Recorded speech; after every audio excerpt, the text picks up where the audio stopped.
Hello ladies and gentlemen, and welcome to another exciting episode of IndieRPGs.com Checks Out. As you can no doubt tell, we are now checking out Conclave. Yes, that's right, Conclave, the game that I posted about on IndieRPGs.com just a couple of days ago. We are currently creating a character, so first up we have the Beacon. A natural leader, the Beacon inspires allies while striking foes from just beyond their reach. So a spearman, I suppose, is basically what that is. Oh yeah, skills persuasion and polearm. Cool, cool. The rogue. Sword and dagger in hand, the rogue uses the chaos of the battlefield to sneak up on targets and strike. Stealth and light blade. So, FYI, I'm doing this single player. Like, allegedly, you should be able to play this single player. I don't really know what chaos will be on the battlefield since it's just me. So I'm hoping stealth has some sort of utility other than just that, but just in case it doesn't, I'm probably not going to play as a rogue. Runecaster. Master of the runecasting tradition, the runecaster understands the fundamental language of magic and uses it to deadly effect. That's cool. I like how the runecaster has horns. It's pretty cool. Reminds me a little bit of the Banner Saga, actually. Some of the characters from here. True Bow. Guided by true sight, the true bow knows where a target will be before it does. So, clearly this is a bowman character of some kind. Holding a spear and a shield, but presumably he will not be using a spear and shield.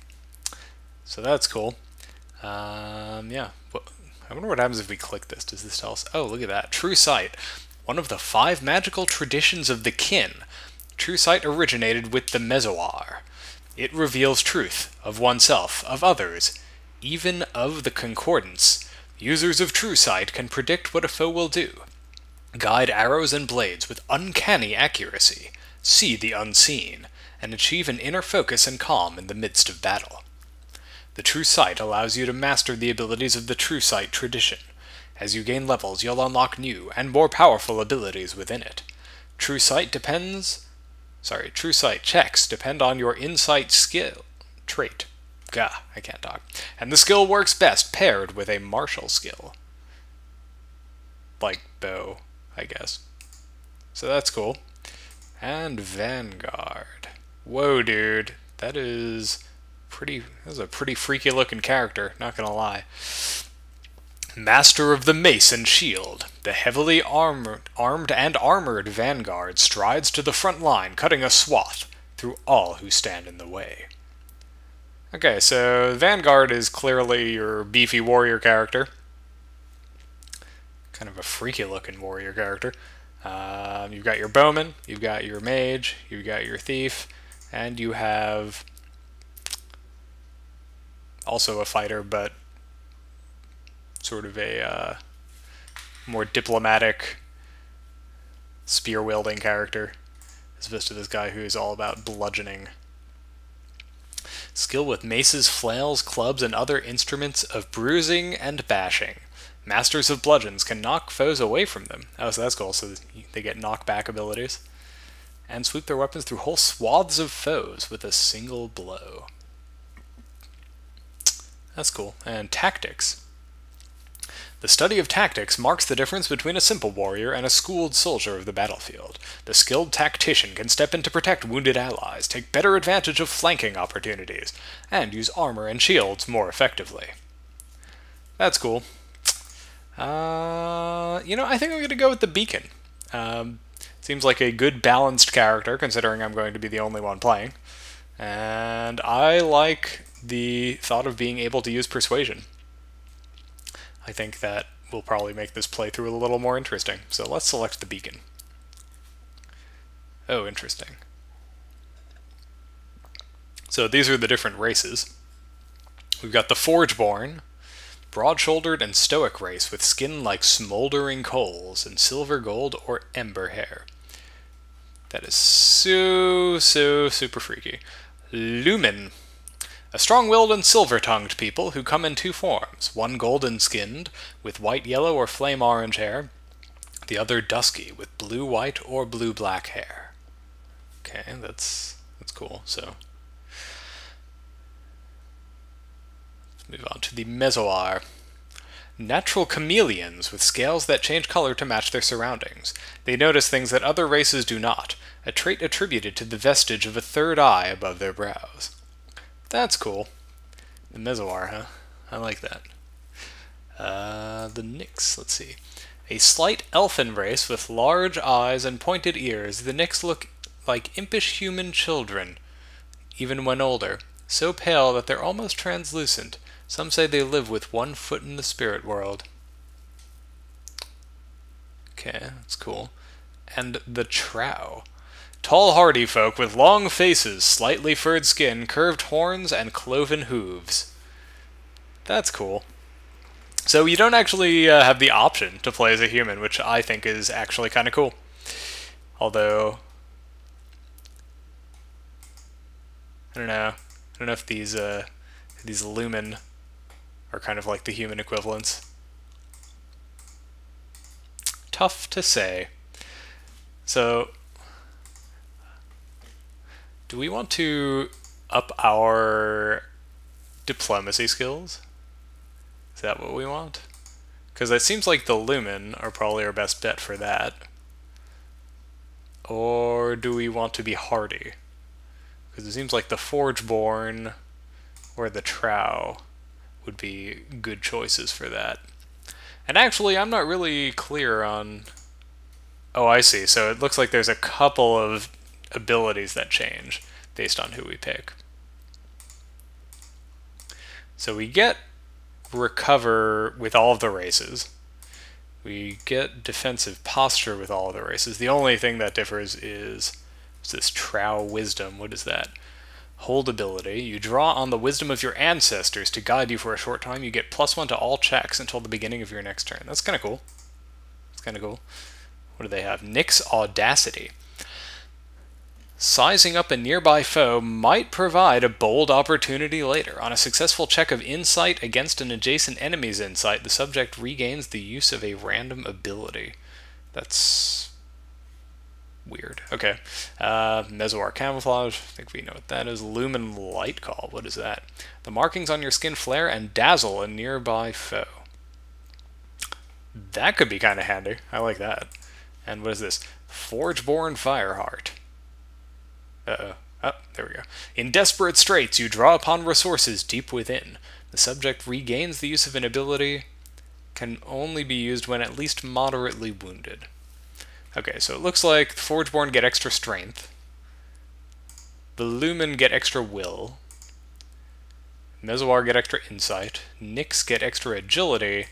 And Trow get extra fortitude. Okay. Yeah, let's get extra fortitude. And I like the Trow Wisdom ability. That seems cooler than some of the other ones. And, oh, I guess I just picked a woman. Meh, that's cool. That's a pretty sweet portrait. Alright, let's... What name should we give? Oh god, I'm always so bad with picking names. How about Trowina, because it's a female Trow. Yay, create! Creating. Oh, sweet. So there's me, Trowina. What does that flag mean? I don't know. I don't know what this means. Okay, so I'm guessing that's where I am. In Bastion? Yes, presumably. What is this? Pool of Reflection. Vault of Arms. Let's go to the Vault of Arms. That seems like a good place to... How do I move? That's what I want to know. Whoa, what just happened? Aha! So, I just figured out what the problem was. My no script was preventing it from accessing a necessary subdomain. But it's cool, we're playing now. Before you get started, a few things you should know. You can play Conclave by yourself, but later quests will be difficult for a lone hero. Blah blah blah. Game's actions turn-based. Members of your party don't have to play at the same time. Oh, so you can play asynchronously. To start your adventure, click a location marked with a green thingy. Well, that's easy. Let's do it. Okay. So... looks like these 4 are maybe available? Or no, I guess only this one is. The people of Bastion, the bustling heart of the Conclave, have ceased to dream. This quest is the right difficulty for your party. In the common room of the Hammer and Tongs, the fire is low, and the inn's bard has put away his loot for the night. Like the other patrons who linger so late, you've come to stave off sleep, which in recent weeks has been heavy and dreamless for all in Bastion. The city is quiet, or as quiet as any city its size can be. The harvests from the fields of the Agenor Veld have started to fill the markets, and the Aegis, protecting the whole of the Conclave, remains as strong as ever, yet no one seems to dream. And so you sit and watch the fire's embers, while the innkeeper sweeps up the scraps of the day. So sad. Onward! Do you play Snapdraw? Asks the smiling Mezoar at a nearby table as she holds out a deck of cards. Her coppery scales and turquoise eyes are familiar. Idris, you believe she's called. You've seen her hawking the day's catch with the fishmongers at Spraydown Market. Before you can answer, you hear the rising call of a horn from outside of the inn. It's not a sound you've heard in the city before. It might be the call of a shepherd or a hunter. As the sound fades, the innkeeper strides toward the open door of the inn and glowers out at the darkness. Hold now, the Forgeborn rumbles. You wake the dead with your noise. You hear no response, and Idris shrugs and returns to dealing out her cards. Hefting his broom, the innkeeper steps out into the shadowed street. What can we do? We could play Snapdraw, or we could intercede. I say we intercede, because I don't want that poor little innkeeper guy to bite it. Assuming he does bite it. And frankly, I don't really care about playing Snapdraw. So that makes it easy. Oh, here we go. So we click one of these to vote. And because I am literally the only person, my vote wins. Yay! Taking your leave of Idris, you hail the innkeeper and offer to confront the noisemaker. With a shrug, he returns to his sweeping, and you step outside. It takes a few moments for your eyes to adjust to the dim light. When they do, you find the street in front of the inn deserted. You walk ahead a few paces and look in both directions, but you see no sign of the hornblower. You're about to return inside when you catch a glint of metal from the shadow of a building further down the street.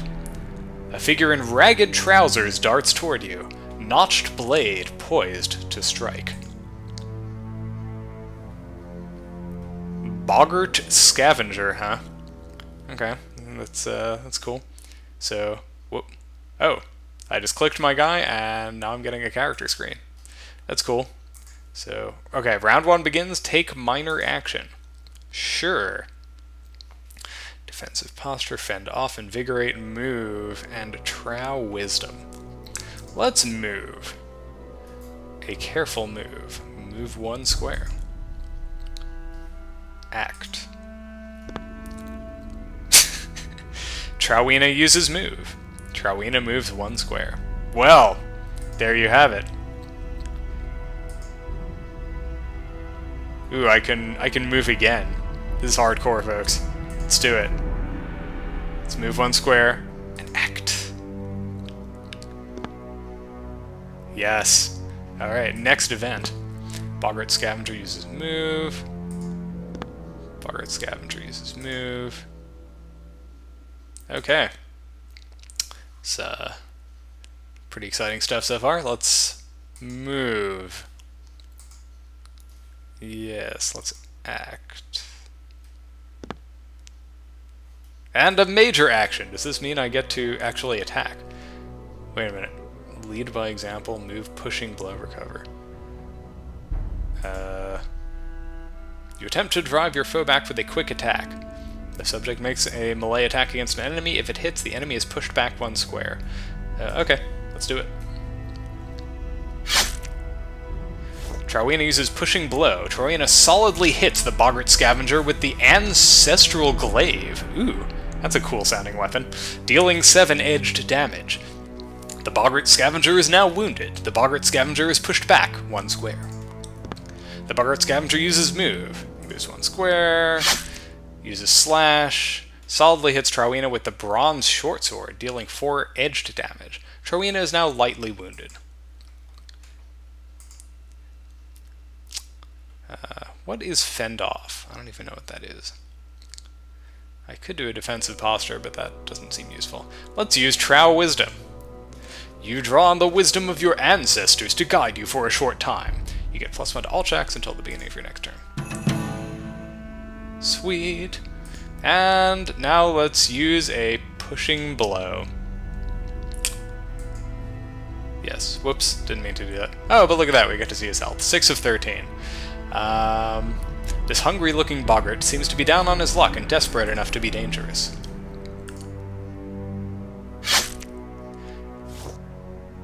Yeah, we only dealt 2 edged damage there. That's not very good. He's now gravely wounded. And he is... He's really, really persistent, this guy. Like, I get that he's hungry, but holy shit, dude. Getting yourself killed doesn't seem like a good way to deal with that. I'm not sure what these are. What's Invigorate? Your words raise the spirit of a hurt ally, causing that ally to ignore some of the injury. Or you reassure yourself, moving past the pain. Okay, I don't really need to heal myself. So I'm not going to do that. What is Fend Off? Your weapon can be used to parry strikes by an enemy against a friend as well as yourself. Target party member within your weapon range gets +1 to melee dodge until the end of your next turn. Oh. That's cool. So, if that's the minor action, I guess maybe I can do that and attack? Let's find out. Trowina's melee defense is increased by 1. And we take a major action. Pushing Blow. Oh, dang it. Hit the wrong thing. Okay. Pushing Blow! The Boggart Scavenger is now defeated. Success! With the last of your foes defeated, you continue on your quest. You call for someone in the inn to fetch the Spire Guard, but no one answers. Turning, you're surprised to see that the inn's door is shut, and its windows dark. 2 uneven lengths of chain are all that's left of the sign that hung outside just a few moments before. It's as if the inn closed months, or even years ago. Looking around, you realize that the city is dark and lifeless in every direction. The horn sounds again, its notes longer and more distant now. You follow its last echoes northwest, passing through several narrow streets that are just as deserted as the one you've left behind. At last, you see firelight ahead, and you enter a small courtyard with a well and a few piles of burning rubbish. Lying atop one pile is a blackened skillet that smells of charred meat. You hear a hiss from the other side of the courtyard. A Drakeling moves into the light, a bit of bloody cloth trailing from its jaws. It looks much like the hall lizards used by some of the city's merchants, but its eyes show no sign of their docility, and its body is gaunt and scarred. This is kind of weird. Not gonna lie, not entirely clear on what's going on with this story, but alright, what do we got here? 17 health, Drakelings are trained by kin and wilderkin alike for both guard duty and pulling blah blah blah blah. Acidic spittle, that sounds really unpleasant. I'm not a fan of acidic spittle, so where's our health? Is that showing somewhere? Oh yeah, 22. So this thing has almost the same level of health as we do. So that could be problematic. Well, I guess we'll take a minor action. Let's move over here. And what is recover? You get +1 to dodge. Oh, that's kind of cool. Yeah, what the heck, why not?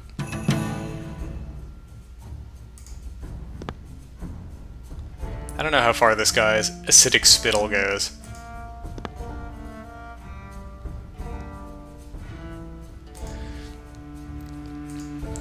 Alright, so let's see.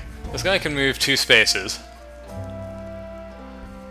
So, from what I can tell, there's really no reason to do anything other than just kind of hang out. So, let's use defensive posture and recover. And just kind of wait for him to act.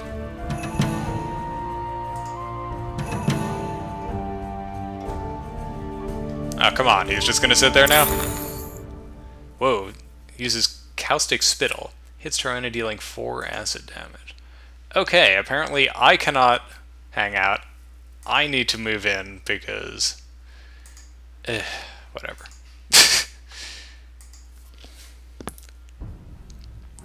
And let's take a major action.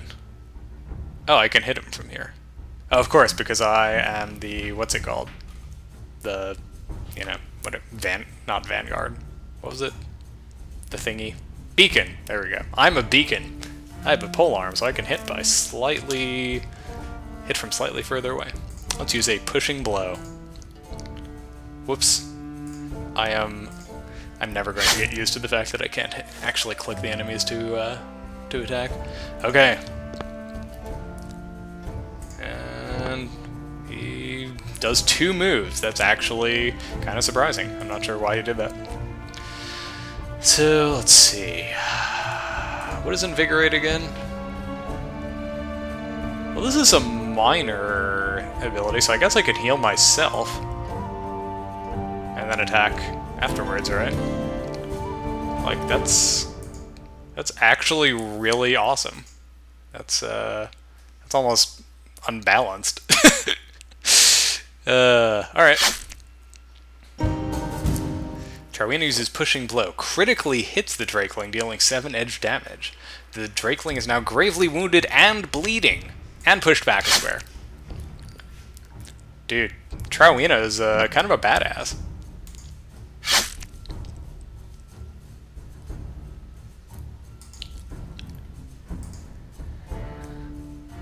Oh, I see. So that that thing I did to reassure myself is a one-time, sort of a one-time deal. It's one use.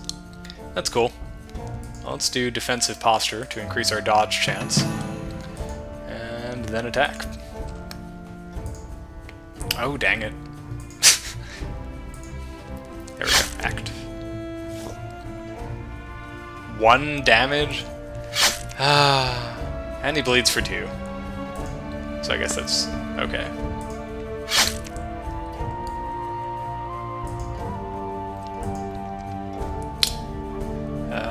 What is fend off again? +1 to melee dodge.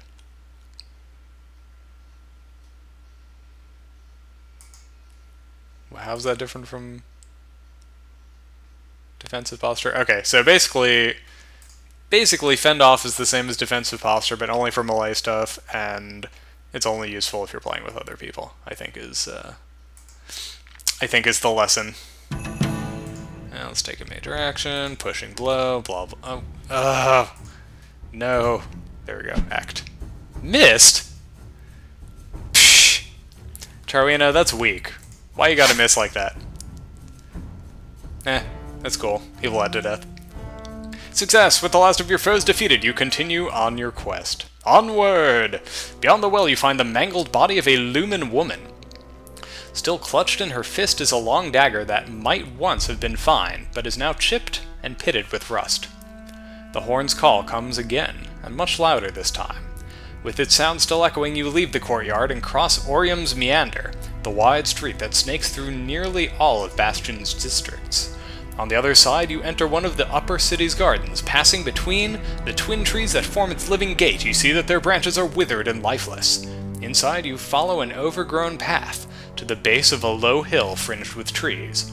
From its top comes the sound not of the horn, but of a guttural chant. Creeping closer, you glimpse robed figures circling a misshapen stone monolith.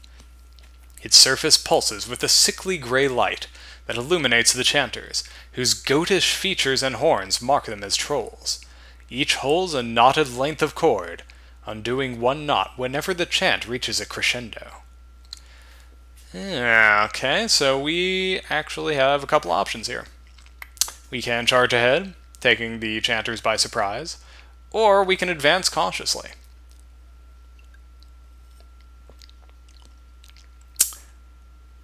Why can't I just, like, walk around these guys? Why do I have to fight everything I find? That's what I want to know. I'm going to say advance cautiously. You move carefully up the path. As the trolls finish a round of the chant, they undo another knot, and the monolith's glow brightens. One catches sight of you, and with a sharp-toothed smile, she begins clawing a gesture in the air.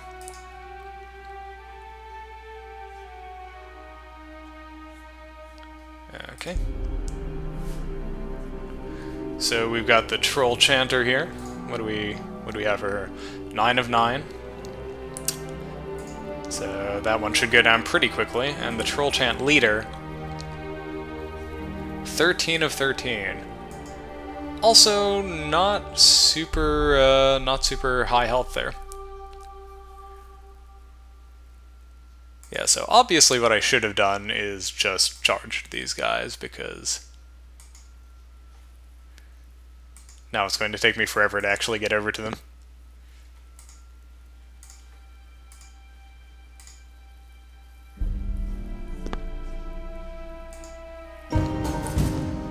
Transfixed. Trowina is now dazed. Okay.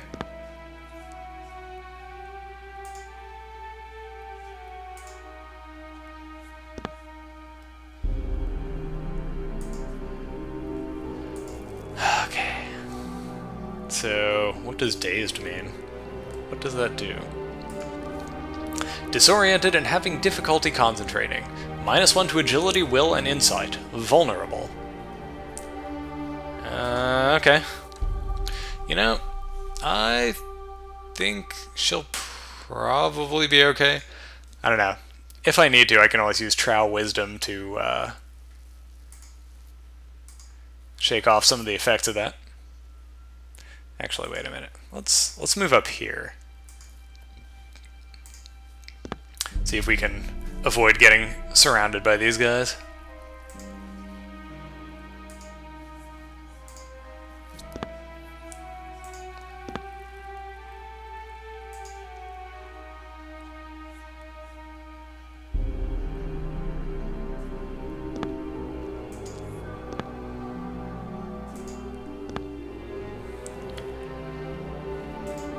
Sounds like the woman in the background is singing about something being salty.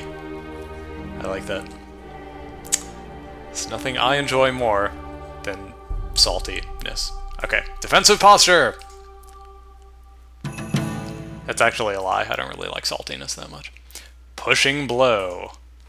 How about I take down the weaker character first? How about that?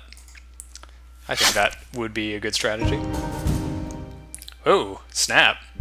Critical hit, deals 8 edged damage, now gravely wounded and bleeding. This character is going to insta-die, basically. That's good for me. And down she goes. Troll Chanter bleeds for 2 damage and is now defeated. Troll Chant Leader uses move. And Troll Chant Leader uses Horrifying Strike. Deals 3 blunt damage. Trowina is now afraid. So, what does that mean? Shaking hands, narrowing vision, -1 to all checks. Meh. Luckily, we have Trow Wisdom, which gives me +1 to all checks. So, that should nullify the effects of the fear for 1 turn, and give us an opportunity to use a nice little pushing blow against our troll buddy here. 4 edged damage. That's okay. I think that brings her down to 9. Uses Regenerate, heals 1 damage. And she attacks, dealing 1 blunt damage.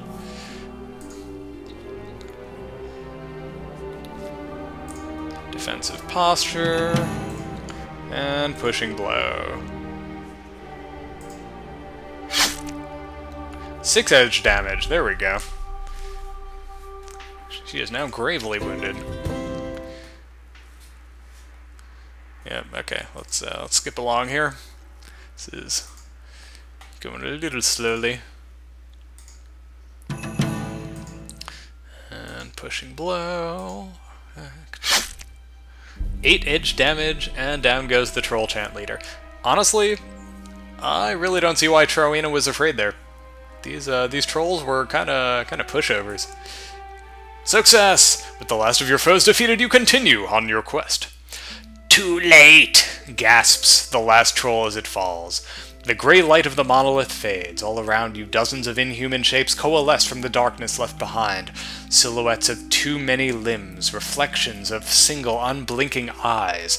The shapes begin to crawl, scuttle, and float towards you, backing you against the monolith. Then the horn sounds again, a reverberating blast that dissolves the shapes back into the shadows. From behind them steps an ancient trow, tall but stooped. Around his neck is slung a great curved horn. Saving figments from figments again, old beast, he mutters to himself. Well, it passes the time, and we have no end of that. He stops and peers at you. No, through you, to something beyond. You're from the real, he exclaims. He reaches behind you, moving his hand through the air, as if he were running it along a length of taut rope. With his other hand he makes a plucking motion, and for a moment you swear you hear a faint note. You feel a tug, and suddenly you're back at your table in the common room with the hammer and tongs. Everything is as it was before you first heard the horn. You see the innkeeper sweeping near the door, and Idris shuffling her cards. The only difference is that the ancient trow is now seated next to you. My name is Harrow, he says. What you now call the Ashenweald was once my home. I was once one of its dream callers, and my task was to keep it safe. I did not succeed. How the fires began I cannot say. Fire is a part of nature, but these spread farther and wider than any mentioned in the songs of our ancestors. Panic spread faster still. Where my fellow dream callers and I sought aid, we found only empty villages. One by one, we fell to the flames until only I was left, trapped behind a curtain of flame and smoke. In desperation, then, I called upon the dream song and bodily entered the dreaming. This was no momentary dream walk. I did not know where or when I could safely return. By the time the fires had ended, I had lost my way in that ever-shifting realm. I do not know how many years I wandered the dreaming, for time does not mean there what it does here. I am certain, however, that this was not nearly so long or gray when I left. He pulls on his beard, which reaches nearly to the belt of his tunic. While I was lost, the real was like a land beyond a rushing river, though I could see the other side through the mists. When I tried to cross, I was swept away to somewhere unfamiliar. For a time he says nothing. Like all dreams, my time spent in the dreaming has already begun to fade. Yet I remember what I saw of the real, and I know that few in Bastion still dream without the aid of magic. If you are willing, perhaps together we can learn why. My renown has increased by 100 because I dreamed some shit. And my adventure need not end here! Well, thank goodness for that. Onward! Hey, look, it's a new quest. That's cool. Can I actually click this? Pool of Reflection. Does that do anything? Oh, hello! So this is, I guess, where you level up. That's pretty sweet. So we're ready to become a level 2 beacon, and we get to choose a new ability. What is Alert? You are keenly aware of your surroundings while in battle, making you difficult to distract with flanking maneuvers. You get +1 to melee dodged while flanked. That's pretty cool. Haft Blow.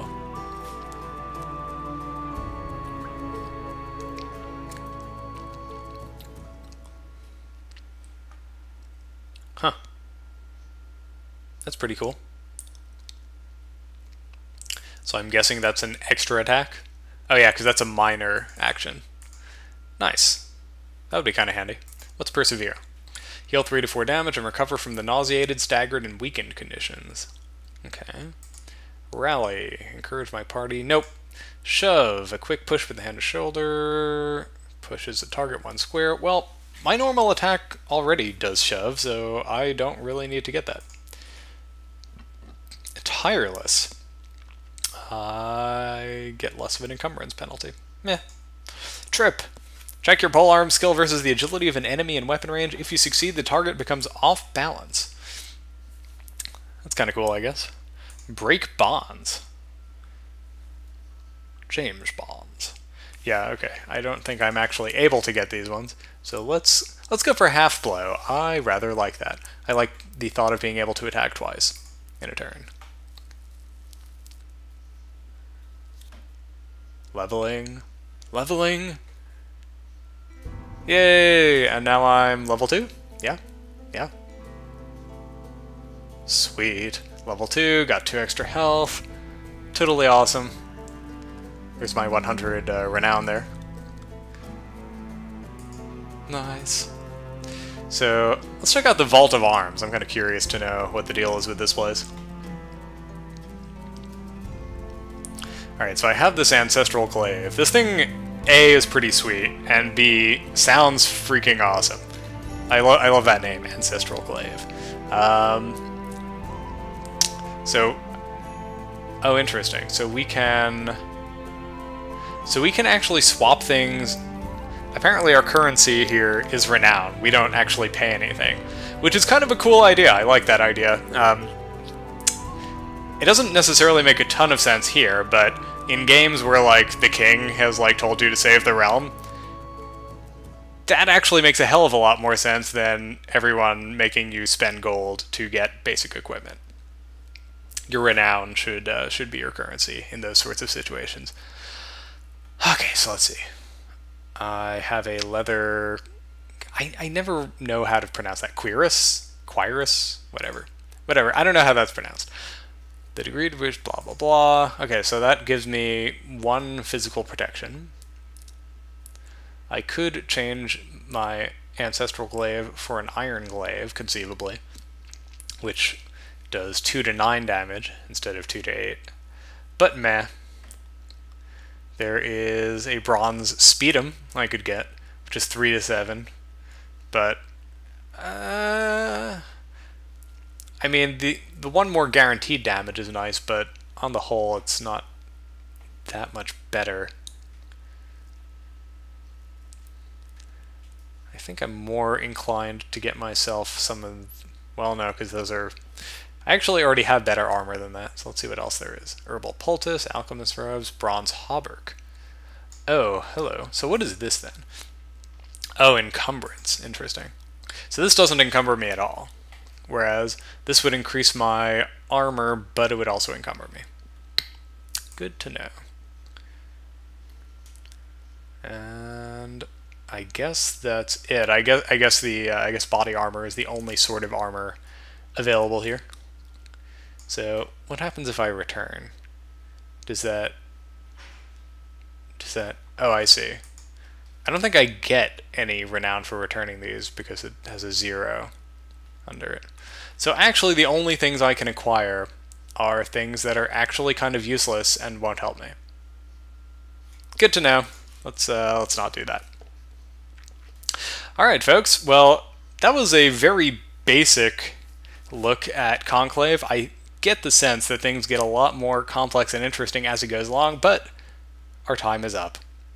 So that is all we have time for today. Thanks so much for watching. IndieRPGs.com checks out. And, you know, feel free to check out Conclave. If you look in the description, there should be a link where you can learn more. I'm your host, Craig Stern. I'll see you guys next time.